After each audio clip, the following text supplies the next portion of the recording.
Hello guys and welcome back to Backbenchers Academy. और जैसे आप लोगों को पता है कि इस साल हम लोग सारे वीडियोस फिर से रिकॉर्ड कर रहे हैं, है ना। हम लोग ने ये सारी पोएम्स जितनी भी हैं वो आईएससी की हमने रिकॉर्ड कर लिया है। पर अब बिकॉज हम लोग स्मार्ट बोर्ड का एक्सपीरियंस देना चाहते हैं, एक नया एक्सपीरियंस आपको देना चाहते हैं, इसी के लिए मैं क्लास 11 की सारी पोएम्स, क्लास 12 की सारी पोएम्स, 9 की, 10 की, मैकबेथ, जूलियस सीजर वापस सब रिकॉर्ड करने वाला हूँ। और इसी सीरीज में आज हम लोग कर रहे हैं आईएससी की एक तो पोएम, कौन सी बोलो तो, सोनेट 116। ठीक है। तो शेक्स विलियम शेक्सपियर की ये पोयम है और ये आप लोग के सिलेबस में आएगी। थोड़ी सी इंटरेस्टिंग पोयम है, थोड़ी सी डिफिकल्ट भी है, तो हम लोग आज इसको करने वाले हैं। तो बिफोर डूइंग द पोयम आपको ये चीज जानना बहुत जरूरी है कि व्हाट इज अ सोनेट। आपके टीचर्स ने आपको बताया होगा, सोनेट एक पोयम है, एक टाइप ऑफ पोयम है that follows a specific rhythm scheme and metre traditionally iambic pentameter follow करती है। ठीक है। नाउ आयम्बिक पेंटामीटर तो क्वेश्चन कोई पूछेगा नहीं आपसे, लेकिन फिर भी आयम्बिक पेंटामीटर क्या होता है मैं आपको एक्सप्लेन करने की कोशिश करूंगा। ठीक है। ओके। तो sonnets often explore theme like love, beauty, time and mortality. ठीक है। तो एक स्पेशल टाइप की पोएम होती है जो बेसिकली 14 लाइंस की होती है, याद रखना। सॉनेट जो है एक 14 लाइंस की पोएम है। ओके। इस पोएम में 14 लाइंस होते हैं, याद रखना। ठीक है। 14 लाइंस होते हैं इस पोएम के अंदर में। Okay. So I think I should use different pen. Let's use yellow, मेरा फेवरेट है। ठीक है। तो इस पोयम के अंदर में जो होता है वो 14 लाइन पोयम होती है। ठीक है। 14 लाइन की ये पोयम है। इसकी फर्स्ट 8 लाइन को हम लोग ऑक्टेव बोलते हैं और बाद की जो 6 लाइन है उसको सेस्टेट बोलते हैं। ओके। तो 8 प्लस 6 विच मेक्स 14। ओके। और ये एक रिदम फॉलो करती है जिसको हम लोग बोलते हैं आयम्बिक पेंटामीटर। ठीक है। तो आयम्बिक पेंटामीटर जो होता है वो भी मैं आपको बता दूंगा क्या होता है। ठीक है। लेकिन उसकी आपको जरूरत बेसिकली है नहीं। ठीक है। तो बेसिकली अगर आप आयम्बिक पेंटामीटर को देखेंगे तो 1 line is equal to 5 iambs, that is 10 syllabus.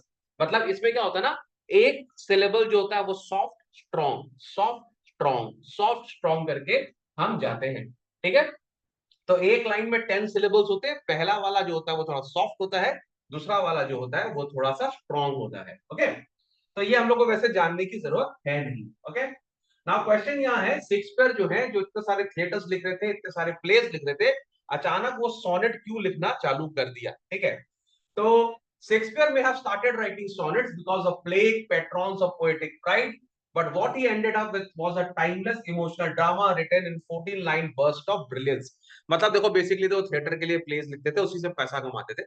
हो सकता है कोई प्रॉब्लम आया हो, इकोनॉमिकल कोई प्रॉब्लम आया हो, और उस टाइम पर थोड़ा सा ट्रेंड चलाता है ना, ट्रेंड होता ना, तो वैसे ट्रेंड चला था सोनेट लिखने का। तो शेक्सपियर वाले मैं भी लिखूंगा, मैं पीछे क्यों हटूं। ठीक है। तो उन्होंने भी सोनेट्स लिखे।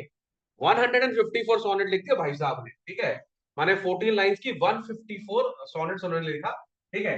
लेकिन अगर आप इसको एक संग पढ़ेंगे तो वो एक स्टोरी जैसे दिखेगी, माने there is a kind of story which वो फॉलो करते हैं। ठीक है। अगर हम लोग कुछ इंटरेस्टिंग बात बोले तो इसके बारे में, अब ये इंटरेस्टिंग बात तो ऑब्वियसली आपको एग्जाम में नहीं पूछेगा, पर लेकिन चलो फिर भी हम आपको बता देते हैं, फिर भी हम आपको बता देते हैं कि ये क्या कर रहा है। ठीक है। तो एक्चुअली उनकी जो लास्ट 28 सॉनेट्स है, माने 154 में, यानी कि 127 से लेकर 154 सॉनेट जो है उनका, ठीक है, वो एक्चुअली उन्होंने किसी address to a dark lady, ठीक है, a mysterious, sensual and possibly unfaithful women। तो इन्होंने अपना ये सोनेट पता नहीं किसी को डिक्टेट किया था। ठीक है। और Shakespeare never published them himself, they were printed in 69 costly without his consent. और उनकी जो सोनेट थी ना, उन्होंने पब्लिश भी नहीं की, पर किसी और ने उनको पब्लिश कर दिया। ठीक है। तो आज हम लोग जो बात करने वाले हैं, हम लोग आज बात करने वाले हैं सोनेट 116 की। Okay. We are going to talk about sonnet 116। मैंने जानबूझ के पिक्चर डाला है तुम लोग के लिए, जिससे तुम लोग को थोड़ा मजा आए, है ना। समझने में पिक्चर समझ में आता तो ज्यादा अच्छा लगता है। ठीक है। तो अगर हम लोग बात करें तो पहली लाइन वो क्या बोल रहे हैं, अब हम लोग चल रहे हैं ऑक्टेट में। ठीक है। फर्स्ट 8 लाइंस में क्या बोल रहे हैं, let me not to the marriage of true minds admit impediments. Okay. तो बोल रहा है, जैसे मैंने तुम लोग को तो पिक्चर दिखाया यहाँ पर, ठीक है, ये पिक्चर में मैं थोड़ा सा हट जाता हूँ, ये मैंने पिक्चर दिखाया। ठीक है। These people are in love. ठीक है। तो शेक्सपियर बोल रहे हैं कि लेट मी नॉट, ठीक है, let me not to the marriage of true minds admit impediments. माने बेसिकली इनका कहने का मतलब ये है कि अगर दो लोग हैं और दोनों एक दूसरे को प्यार करते हैं, ठीक है, और उनका जो प्यार है वो सच्चा है, तो मैं उसमें रुकावट बनना नहीं चाहता। ठीक है, तो the speaker begins by stating that he does not want to admit any obstacles, obstacles माने impediments, to the union of minds. He is setting out to define what true love is and what is not. मतलब अगर दो जन सच्ची में किसी से प्यार करते हैं, if there is true love, ठीक है, एडमिट इम्पेडेंट माने मैं उसमें कोई भी रुकावट डालना नहीं चाहता। मुझे पता है ये जान के बहुत जन के दिल में ना खुशी हो गया होगा कि चलो कोई तो ये ना बड़ा मीन ये ना मजा आ रहा है सुन के, नमाज बच्चों 9 में पढ़ते हो तुम लोग यार, है ना। अरे मैंने पहले 11 बोला, 9 की पोयम है, sorry, this poem is in from class 9 ना। चलो, तो 9 की पोयम है, अभी 9 में पढ़ते हो तुम लोग, ओके, तो बेसी उड़ो मत। तो लेकिन शेक्सपियर बोल रहे हैं let me not to the marriage of true minds admit impediments. फिर बोल रहा है love is not love, love is not love. बोल रहा है लव, देखो ये पिक्चर अच्छी लग रही है, love is not love which alters when its alteration finds। मतलब इसका मतलब क्या हुआ, इसका मतलब ये है, शेक्सपियर बोल रहे हैं true love does not change when circumstances or situations change। If love is altered by external things, it is not genuine। हो रहा है अगर if you truly love somebody, तो आपको डरना नहीं चाहिए। ठीक है, कोई एक्सटर्नल फैक्टर, ठीक है, कोई भी ऑल्टरेशंस आपके लव को हैम्पर नहीं करना चाहिए। हो सकता है कभी कभी सर्कमस्टांसेस चेंज हो जाए, सिचुएशंस चेंज हो जाए, फैमिली प्रेशर हो, ठीक है, पीयर प्रेशर तो नहीं, फैमिली प्रेशर हो, ठीक है, उसके बाद हो सकता है कभी कभी मॉनेटरी हो, है ना, कि कोई ज्यादा पैसे वाला मिल जाए, है ना, या कोई ज्यादा सुंदर मिल जाए, है ना।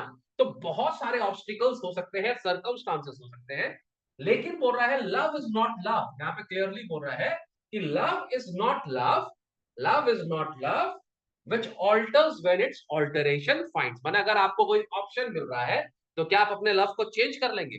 अगर आप अपने लव को चेंज कर लेंगे then that is not true love.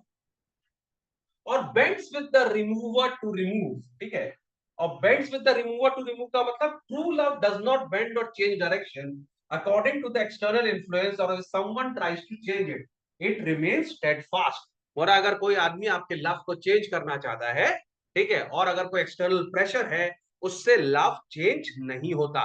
True love जो है वो एक्सटर्नल प्रेशर से चेंज नहीं होगा। ठीक है, यहाँ पे देखो बेचारी का दिल टूट गया, ठीक है। फिर क्या बोल रहा है, oh no it is an ever fixed mark. बोल रहा है जो ट्रू लव होता है वो एक एवर फिक्स्ड मार्क है। ठीक है, मतलब इसका मतलब ये हो गया कि ट्रू लव जो होता है ना, वो आपको गाइड करता है, वो आपको आगे की तरफ लेकर जाता है। ठीक है, तो ट्रू लव जो है वो हमेशा एक फिक्स्ड मार्क की तरह रहता है, समथिंग लाइक हमारा पोल स्टार जो है सबसे ब्राइटेस्ट स्टार है ना।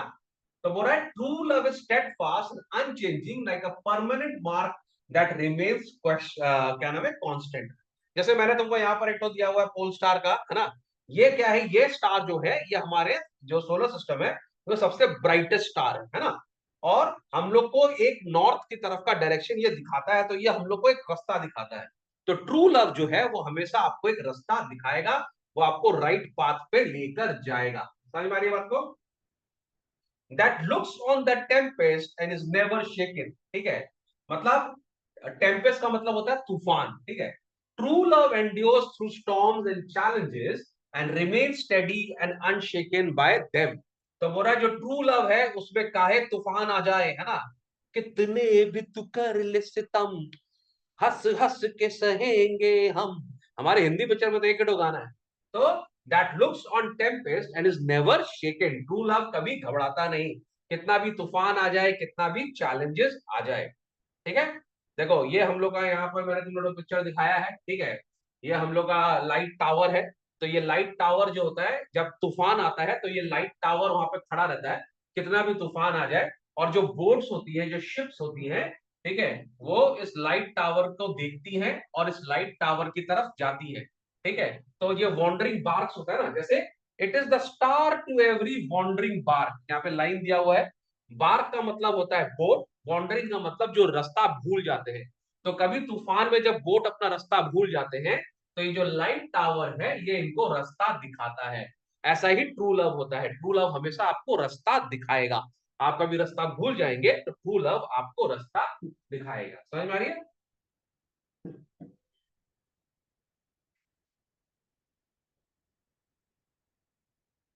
मैंने एक तो बोर्ड भी बनाया था तुम लोगों के लिए।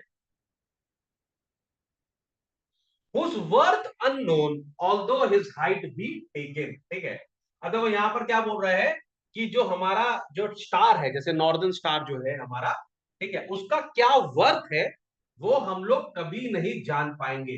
पता नहीं कितने, जब हम लोग के टाइम पर उतना जीपीआरएस नहीं था, जब हम लोग की टेक्नोलॉजी इतनी एडवांस नहीं थी, पता नहीं कितने सारे सेलर जो कि गए थे ओशन के अंदर में, वो अपना रास्ता भूल गए और उन्होंने पोल स्टार को देख के अपना रास्ता फाइंड किया, वो वापस अपने घर पहुंचे। तो ऐसी कितनी जीवन है, ऐसी कितनी जिंदगी है जिसको ट्रू नॉर्थ स्टार ने, जिसने नॉर्थ पोल में जो है हमारा, ठीक है, जो नॉर्दर्न स्टार है उसने बहुत सारे लोगों की जान बचाई है।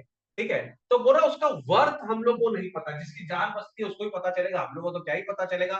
तो हम लोग को उसका वर्थ नहीं मालूम, लेकिन हम लोग उसका हाइट मेजर कर सकते हैं। ठीक है, it is figure of speech, कहने का मतलब वो कितना ऊंचा है, अर्थ से कितना दूरी पर है हम वो मेजर कर सकते हैं, लेकिन वो कितने लोगों के लिए कितना वर्दी है ये हमको नहीं पता। ठीक है, the worth of this guiding star is immeasurable even though its position, यानी कि height can be measured, true loves value is beyond any quantification.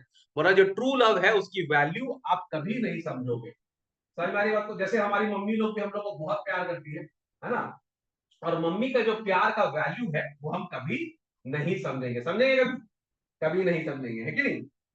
तो आप उसको, उसकी हाइट मेजर कर सकते हो पर उसकी वैल्यू आप कभी नहीं कर सकते। ठीक है, फिर देखो क्या बोल रहा है, love is not times food दो रोजी लिप्स एंड चीक्स।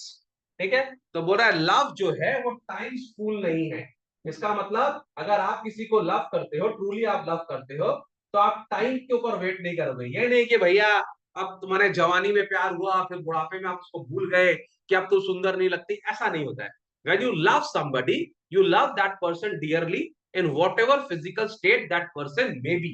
ठीक है, तो जब यहां पर ये बोल रहा है कि love's not time's fool though rosy lips and cheeks, माने love, true love is not subject to ravages of time, माने passage of time, even though physical beauty, यानी यहाँ पर जो फिजिकल ब्यूटी किससे मालूम पड़ रहा है, रोजी लिप्स एंड चिक्स, ठीक है, may fade with time, true love remains unaffected। ठीक है, when you love somebody truly you love them to the end of their life।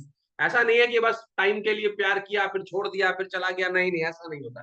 ठीक है, तो इस तरह का ट्रू लव नहीं होता है। ठीक है, अब देखो यहाँ पर मैंने तुम लोग को बेसिकली दिखाया था, ये एक लेडी है, ठीक है, इसका टाइम माने यहाँ पर देखो सी इज अ यंग गर्ल। ठीक है, यहाँ पर अगर आप देखेंगे सी बिकम्स वेरी ब्यूटीफुल। ठीक है, फिर जैसे वो बूढ़ी हो गई, ठीक है, तो ये नहीं कि बूढ़ी बन गया तो उसको छोड़ दिया, ऐसा नहीं। ठीक है, ट्रू लव जो है वो चलता रहता है। Within this bending sickle compass come. ठीक है, तो यहाँ पर देखो बेंडिंग सिकल तुम लोग को पता होगा, दिस इज अ सिकल ना। सिकल पता है तुम लोग को क्या होता है? हम लोग के बंगाल में उसको हसुआ तोड़ी ताड़ा एक तो साइन है हम लोग का, है ना? तो हसुआ होता है वो इस तरह का सिकल होता है ना? याद है तुम्हें ये चीज जानते हैं सिकल क्या होता है, जिससे हम लोग वो काटते हैं ना, कटाई करते हैं। तो ये सिकल जो होता है ना ये ऐसा मुड़ा हुआ है ना, इट इज बेंट। ये सिकल जो होता है वो बेंट होता है। ठीक है, तो बोल रहा है within his bending sickle compass come, बोल रहा है physical beauty and youth fall with in time influence. तो जो सुंदरता होती है, जो यूथफुल होती है, वो सिकल होती है, मतलब वो बेंट हो जाती है टाइम के हिसाब से। जब टाइम ज्यादा होता है तो सुंदरता कम हो जाती है। ठीक है, इसका मतलब विच रिप्रेजेंट एजिंग। ठीक है, माने जब आप बूढ़े हो जाते। True love however is not subject to this influence. True love कभी भी बेंड नहीं हो सकता, मुड़ नहीं सकता, कम नहीं हो सकता। एज का ट्रू लव से कोई लेना देना नहीं है। True love doesn't depend on age. समझ में आ रही है बात को? चलो, love alters not with brief hours and week, but a true love does not change with the passage of hours, weeks, it remains constant despite the passage of time। अब लेकिन तुम लोग का तो जनरेशन ही अलग कहानी है। तुम लोग का जनरेशन में तो प्यार प्यार प्यार होता कई बार है ना? तुम लोग का तो जनरेशन ही अलग ही लेवल पे चल रहा है। तुम लोग का जनरेशन तो बोलता है कि ठीक है यार, होता है, चलते हैं, ऐसा है वैसा है। आज तू, कल कोई और, परसों कोई और, आज हम मतलब क्या तुम लोग का बेंचिंग चल रहा है, सब नए नए टर्म्स है यार। हम लोग तो बूढ़े हो गए, हम लोग को तो समझ में नहीं आ रहा तुम लोग क्या क्या करता रहता है। इनफैक्ट तुम लोग भी बच्चे हो, तुम लोग से ये बात डिस्कस भी नहीं करना चाहिए, लेकिन क्या करें, विलियम शेक्सपियर है, क्लास 9 है, और तुम लोग पता नहीं, अभी तो बच्चे ही हो, लेकिन फिर भी थोड़ा थोड़ा तुम लोग को समझ में आ रहा होगा। तो अकॉर्डिंग टू विलियम शेक्सपियर जो ट्रू लव है वो फिक्स होता है, वो चेंज नहीं होता, बिल्कुल सही है। और 200 साल पहले जो उन्होंने बोला बिल्कुल सही बोला। और आप लोग को मैं यही बोलना चाहता हूँ कि भाई, if you really love somebody, stick to it. Okay, तो बोल रहा है love alters not with its brief hours and weeks, माने ऐसा नहीं है कि love does not change with the passage of time. Okay, with the passage of time, hours and weeks, it remains constant despite the passage of time. Time बीतता जाएगा, but true love कभी change नहीं होगा। समझ में आ रही बात को? यहाँ पे मैंने तुम लोग के लिए घड़ी भी बना दी, ठीक है, कभी चेंज नहीं होगा। लेकिन ये ड्रामेटिक दिख रहा है ना, बड़ा सुंदर दिख रहा है, ऐसे आ रहा ना, ऐसा लग रहा है ना पूरा मूवी बन रहा है। तो वीडियो क्वालिटी ठीक हो रहा है, मजा आ रहा है ना देखने में। चलो, but bears it out even to the edges of doom। बोल रहा है जो लव होता है वो तब तक चलता रहता है, ठीक है, the true love endures until the very end of time। ठीक है, माने जो ट्रू लव होता है वो एंड ऑफ टाइम तक चलता है, एजेस ऑफ द डूम, माने मरते मरते भी इट डज नॉट फॉल्टर और एंड विद टाइम। ठीक है, माने वो जो गाना नहीं सुना है, मुझे तुम क्या आज भी है और कल भी रहेगा। तो हम लोग के जितने म्यूजिशियन है सब गाना सुने, विलियम शेक्सपियर से इंस्पायर होकर सुने, ठीक है। तो बोलते हैं ना, 100 साल पहले मुझे तुमसे प्यार था, आज भी है और कल भी रहेगा, दैट इज ट्रू लव। समझ में आ रही बात को? अब मैंने तुम लोग के लिए एक दादा दादी का फोटो बनाया है यहाँ पर, ठीक है, ठीक है, दिख रहा है कि नहीं पता नहीं। ओके, दिस दादा दादी, they are also in love. ठीक है, एकदम ट्रू लव है ये भी। ठीक है, तो ऐसा ही रहना भाई। नाउ फाइनल दो लाइन बहुत इंपॉर्टेंट है, 13 और 14 लाइन। मैंने तुमको बोला जो हमारी ये होती है, क्या नाम है, 14 लाइंस की पोएम होती है हमारी सोनेट। ठीक है, तो ये दो लाइन बहुत इंपॉर्टेंट है। If this be error and upon be proved, ठीक है, तो विलियम शेक्सपियर यहां पर ही sticking his neck out and saying कि अगर मैं जो तुमको बोल रहा हूं उसमें कोई गलती है, if this be error and upon me proved, अगर मैं जो बोला, मैंने इतना चीज जो प्यार के बारे में बोला, मैंने इतनी चीज जो लव के बारे में बोली, अगर कोई मुझे प्रूव कर दे कि मेरी बात में एरर है या मेरी बात गलत है, या जो मेरा डेफिनेशन है ट्रू लव का, कोई अगर प्रूव कर दे कि वो गलत है, ठीक है, if this be error and upon me prove, if somebody can prove the, if the speaker's definition of true love is proven to be incorrect or an error, माने कोई अगर ये प्रूव कर दे कि ये एरर है, ठीक है, तो मैं लिखना बंद कर दूंगा। He saying I will never right, क्या बोल रहा है, अगर आपने ये प्रूव कर दिया तो I will never write again, ठीक है, nor no man ever love, बोला या तो मैं लिखना बंद कर दूंगा, या मैं ये मान लूंगा कि इस दुनिया में आज तक किसी ने ट्रू लव किया ही नहीं है। तो विलियम शेक्सपियर बोला, अगर मेरी बात, जितना भी मैंने तुमको लव के बारे में बताया, अगर तुम मुझे प्रूफ कर दो कि मैंने जो बोला है वो गलत है, ठीक है, तो या तो मैं लिखना छोड़ दूंगा, और या मैं ये मान लूंगा कि आज तक किसी ने ट्रू लव किया ही नहीं है। ठीक है, then the speaker claims he has never written, okay, anything implying that the sonnet itself is untrue and no one has ever truly loved. This emphasizes the speaker's confidence in his description of true love। इसका मतलब according to William Shakespeare is absolutely like clear, और उन्होंने बहुत ही अच्छे से define किया है love को। जो वो बोल रहे हैं, लव जो होता है वो नॉर्दर्न स्टार की तरह होता है, लव जो होता है वो हमेशा लोगों को गाइड करता है, ठीक है, वो एकदम टावर की तरह है, वो कहीं वॉन्डरिंग बाग की तरह जाने नहीं देता। ट्रू लव जो है वो फिक्स है, ट्रू लव टाइम के संग चेंज नहीं होता है, पैसेज ऑफ टाइम के संग नहीं चेंज होता है। ट्रू लव कोई एक्सटर्नल प्रेशर पे नहीं आता है, वो किसी से डरता नहीं, ना पैसा, ठीक है, ना कोई ऑल्टरेशन, ना कोई बेटर चॉइसेस, कभी चेंज नहीं होता है, ठीक है। और जो ट्रू लव है वो खाली समय माने ब्यूटी माने ऐसा नहीं है कि यंग यंग के टाइम पर होता है, वो ओल्ड एज तक जाता है। माने एक बार if you love somebody, you love him to the end of the doom, आप लोग जियोगे संग में और मरोगे संग में, दैट इज ट्रू लव। और फाइनली विलियम शेक्सपियर बोल रहे हैं कि अगर कोई प्रूव कर देगा कि मैं जो बोल रहा हूं वो गलत है, तो मैं लिखना बंद कर दूंगा, या मैं ये मान लूंगा कि आज तक किसी ने ट्रू लव किया ही नहीं है। ओके, तो भाइयों और बहनों, छोटे बच्चों, ये हम लोग अब पोयम यहाँ पर करना चालू करेंगे। ये पोयम हमने पहले भी रिकॉर्ड की है, लेकिन अब हम लोग स्मार्ट बोर्ड पे कर रहे हैं। I hope with the pictures and all चीज आपको ज्यादा समझ में आ रही होगी। अगर आपको ये मेरा पोयम का एक्सप्लेनेशन अच्छा लगा है तो प्लीज लाइक करें, सब्सक्राइब करें और सर को थोड़ा सा और कॉन्फिडेंस, ये सर बनाइए, बोलो सर बनाइए, we love your poem, please और बनाइए इस तरह की पोयम। तो मैं आपकी पांचों 9 की जो पोयम है, उसके बाद आप लोग का एक पोयम और आने वाला है क्या, डॉक्टर्स जर्नल, वो भी मैं अपलोड करूंगा। आस्ते आस्ते मैं 9 का, 10 का, 11 का, 12 का पहले सारा पोएम्स अपलोड करूंगा और उसके बाद सारी स्टोरीज, फिर मैं जूलियस सीजर करूंगा, फिर मैं मैकबेथ करूंगा, इसी तरह मैं आता रहूंगा। लेकिन सपोर्ट करना पड़ेगा आपको। अगर आप सपोर्ट करोगे तो मुझे कॉन्फिडेंस आएगा, मुझे मजा आएगा। वैसे मैं तुमको बता दूं, अभी मेरी घड़ी में बज रहा है 12:43। ठीक है, ऑलमोस्ट रात के 1 बजे मैंने आप लोग के लिए वीडियो अभी रिकॉर्ड किया है। ठीक है, तो देख लो, सारा काम करके सबको पढ़ा के मैं घर आता हूँ, घर आके आप लोग के लिए वीडियो रिकॉर्ड करता हूँ।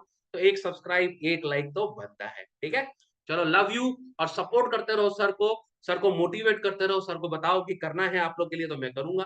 इसके नोट्स अवेलेबल हैं, सारे नोट्स हम लोग के ऐप पे अवेलेबल है। अगर आपको नोट्स से, अगर ऐप अभी नहीं, शायद काम नहीं कर रहा हो इस पॉइंट ऑफ टाइम पर, तो आप हम लोग को हमारे ऑफिस नंबर पे फोन करें, 6290280449। ठीक है, 449, ओके, 6290280449 पे आप फोन करें हमारे ऑफिस नंबर पे। ठीक है, और हम आपको ये पीडीएफ के थ्रू दे देंगे। ठीक है, हाँ, ओके, तो हमको फोन करें और आपको आपकी कॉपी मिल जाएगी। ओके, चलो, मेरे को लग रहा है मैं फोन नंबर रॉन्ग तो नहीं बोल दिया। अगर फोन नंबर रॉन्ग बोल दिया तो कोई बात नहीं, आपको डिस्क्रिप्शन में मिल जाएगा। Okay, bye, love you, please subscribe मेरी डार्लिंग बच्चों। आई लव यू ऑल, मेरा बच्चाज, आई लव यू।